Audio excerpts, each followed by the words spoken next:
Hi, I'm Michelle Werdeman, and I am here to help you navigate your life's next chapter through mind, balance, and wellness living. At every phase of our lives, through marriage, career changes, kids, and retirement, I am there for my clients emotionally to help create a personalized life plan. With my foundational coaching perspective and certified financial planning background, together we can create a plan for you through each chapter of your life. Contact me today through mbwliving.com for your free consultation. Hello and welcome to the Boot Camp for Your Mind podcast. I am your host, Michelle Werdeman, certified life, weight, and career coach and founder of Mind, Balance, Wellness Living. Good afternoon, my friends, and thank you so much for tuning in today. How are you guys all doing? I feel like today I'm doing pretty darn good. And, you know, here in New England, it's starting to feel a lot like fall. And while I'm definitely a summertime girl, I love my summer fun, I do love that fresh, crisp smell of fall and pumpkins and apples. And I'm not sure where you're tuning in from, but around here, there's like this great pumpkin debate.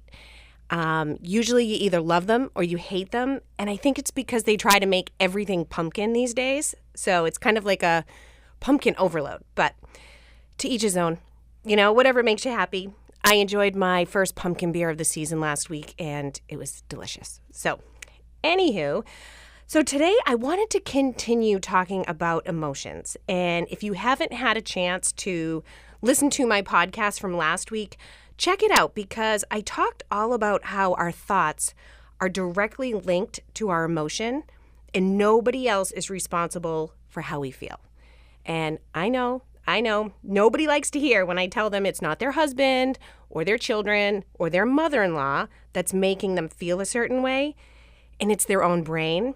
I sometimes get dirty looks, and you may be giving me a dirty look right now, but that's okay, and it's the truth, and it's actually a really good thing that we're in control of our own emotions and our own thoughts and that nobody else is. So today, I wanted to talk about an emotion that is near and dear to my heart, and I think probably the most common one, and a lot of extra emotion now with everything going on, and that's anxiety.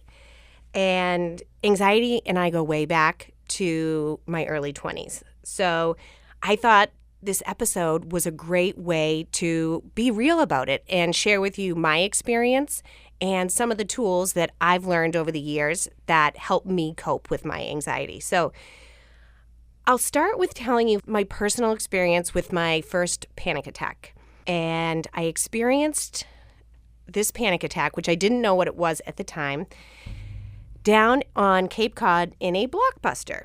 And this is when you couldn't just watch whatever you wanted whenever you wanted. You actually had to go rent the movie, and if you did not rewind, you were unkind. But I'm standing in the middle of a Blockbuster, and all of a sudden, out of nowhere, my heart started to race. My head was light. I felt like I was almost outside of my body. I had no idea what was happening. All I knew was I needed to get the heck out of that store. And while those feelings probably lasted no more than a few minutes, it felt like forever. And what happened was the fear of feeling those feelings again lasted for years. And if you've ever had a panic attack, you know exactly what I'm talking about.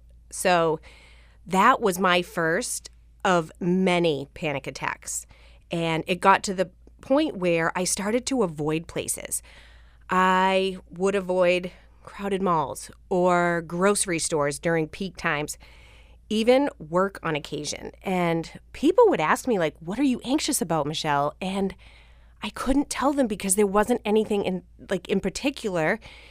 It was more like, you know, I wasn't worried about anything. I'm, you know, a happy person, glass, you know, full type girl. But what I realized is I was so afraid of feeling those feelings again that it was overcoming.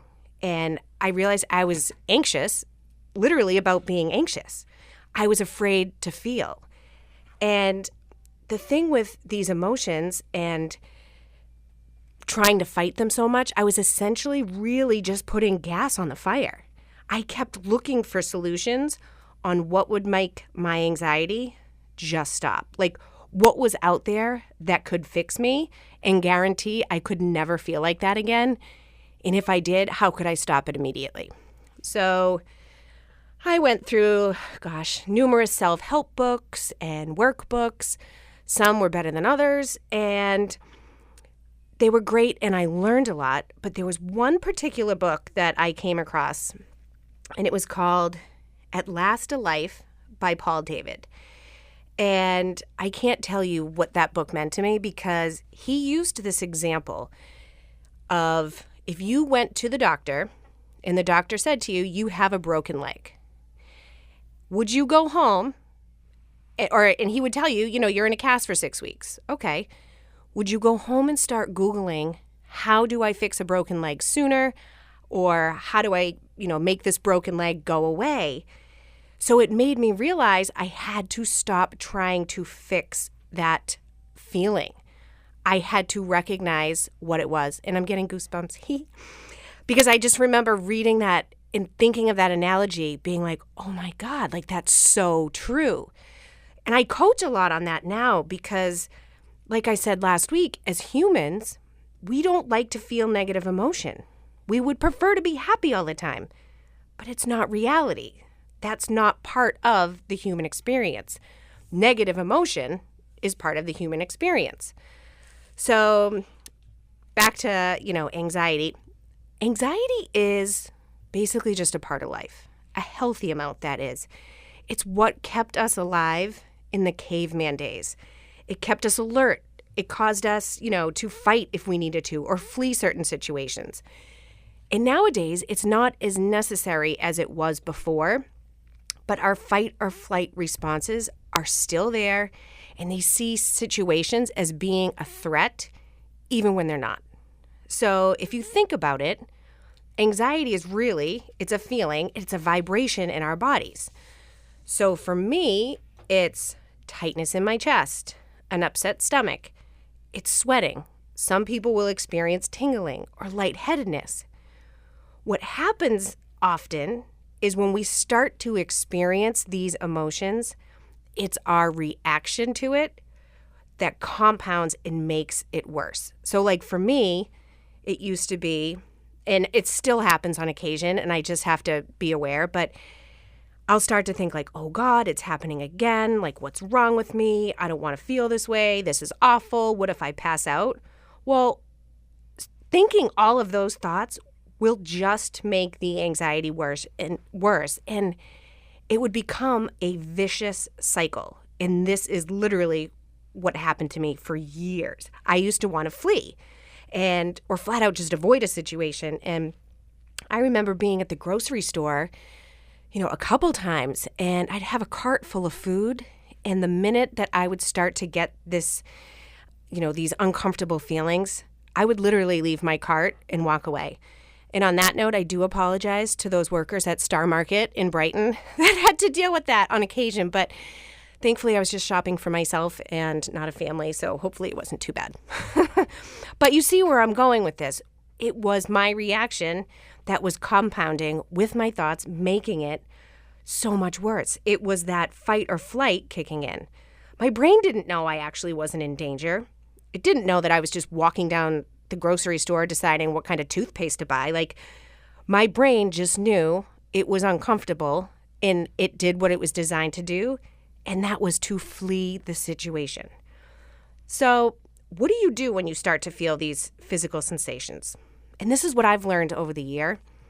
So the best way to be with or experience an uncomfortable situation is to get comfortable, relax, chill, and breathe. The exact opposite of what our bodies want to do when we feel anxious. What most of us do when we feel anxiety is to increase our tension, fall into that fight or fight mode, and we wind up either resisting, reacting, and then in turn escalating. So great, that's helpful. No, but all kidding aside, it's how we respond that is key. So going back to that example of the broken leg, you first just really have to recognize it. And I know, and just say it out loud, and it might seem, pretty silly, but just acknowledge it. Like sometimes if I start to feel it, even if it's in the middle of the night or I'm driving, I'll be like, oh, hello, anxiety. Here you are again. I don't really have time for you, but here you are, and I'm just going to be with it. Because then you realize once you acknowledge it, you're like, okay, I have a choice. I can resist it, which when you resist an emotion, I like to think of it as holding a beach ball underneath the water and just pushing it under and pushing it under, because once you release that beach ball, like it's coming full force. So, or you could avoid it. And I personally realized that I used to avoid it by pouring a glass of wine. And I can tell you, and this is for another episode, but that only makes it worse. So when you start to find ways to avoid the feeling, usually it's just going to make it feel worse, or you just react to it. And that could look like all sorts of things. It could be yelling or screaming or crying. But all of those have a tendency to make anxiety worse. So the other choice you have is to just accept it. Recognize that it's a feeling in your body, as uncomfortable as it may seem. It's just a feeling, and it's going to pass. Like, it's not going to last forever. Feelings come and go, even the worst of them. And so I want to share with you a few techniques that I have used that have helped me. And I think the key here for you to do is actually practice these when you're not anxious. And the more you practice them, it's going to be easier to use them when you find yourself in an extremely anxious state, or at the beginning. It doesn't have to be extremely anxious. But if you can, the first technique would be to write it down. Remember, anxiety comes from what's going on in our brains. So be curious with yourself. And if you can write it, great. If not, just stop and think okay, I'm feeling these feelings. What's going on in my head? And this is where I talk to clients all the time about journaling and kind of decluttering their brains. So writing it down if you can. Second, observe your breathing. Are you breathing short, quick breaths or long, deep belly breaths? And I remember learning this because I used to think if I took a deep breath and my chest went up that I was taking a deep breath. What I didn't know was I was actually making things worse. I wasn't supposed to. My chest wasn't supposed to move. My belly was supposed to move. And what I mean by that is if you take your hand, you put one on your stomach, your other hand on your chest, you want to pretend that in your stomach is a deflated balloon. You want to actually inflate that balloon and create your stomach to rise, and your chest doesn't move. So if you practice breathing, even if it's just 3 really good deep belly breaths a couple times a day, you're going to find when you're in a state of anxiety, it's going to be easier to breathe the proper way you're supposed to be breathing. Then this is a really good technique that I like, and it's changing your focus. It's changing where your mind is going. And what it does is it's actually using your 5 senses. So you first start by taking a deep breath. Acknowledge 5 things that you can see.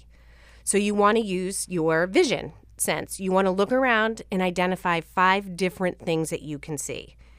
Then notice 4 things that are in your ability to touch, and really just touch them. And then listen for 3 different things that you can hear. Maybe it's somebody talking, maybe it's the radio or birds, but stop and use your hearing. And then the next, notice 2 things that you can smell. Whether there's food or you're outside, maybe it's nature, whatever it is, pick 2 things that you can smell. And then lastly, 1 thing that you can taste. Maybe you have gum in your mouth, or maybe, you just ate, or anything. Just focus on what it is that you can taste in your mouth. And what this does is it takes your brain away from the thoughts that are creating that anxiety, and it's putting focus in a different area. And another one is nature and vitamin D. They're huge for anxiety. And it sounds simple, but I'm telling you, if you can go for a walk when you start to feel anxious, or heck, even jump up and down and do some jumping jacks, anxiety is a rush of adrenaline and it has nowhere to go. So if you can start to get that energy out, that will help reduce the symptoms that come with that fight or flight. And nature in and of itself is a proven therapeutic method they actually use in other countries for people that suffer from stress and anxiety. So the last one is smiling. Smiling gives us an automatic boost to our moods. It helps release cortisol and endorphins into our bodies, which this increases our mood, it lowers our stress, and helps our immune system, which we know that we could use that. Everybody could use that, especially now more than ever. But really, if you just sit there and smile, sometimes my husband will look at me, he'll be like, "What are you doing?" I'm like, "I'm just smiling." But it does. Practice it. Do it right now. I want you to just smile. That really does automatically increase your mood. So on that note, I want to leave you with a smile. I thank you so much for tuning in with me today. I do hope you'll join me next week, where I want to talk to you about creating long-lasting positive habits that you can use to reach whatever goal it is that you want to have in your life. So cheers and be well, my friends. Michelle Werdeman is a certified life coach, now offering an online coaching membership to support brain power and mental wellness. It's important to exercise our bodies, but we have to exercise our minds too. Our thoughts are what ultimately create the results in our lives. And becoming aware of our thoughts is what we dive into through her Mind, Brain, and Wellness program. You can start to create your dream life today from the comfort of your own home and at your own pace too. Contact Michelle today at mbwliving.com.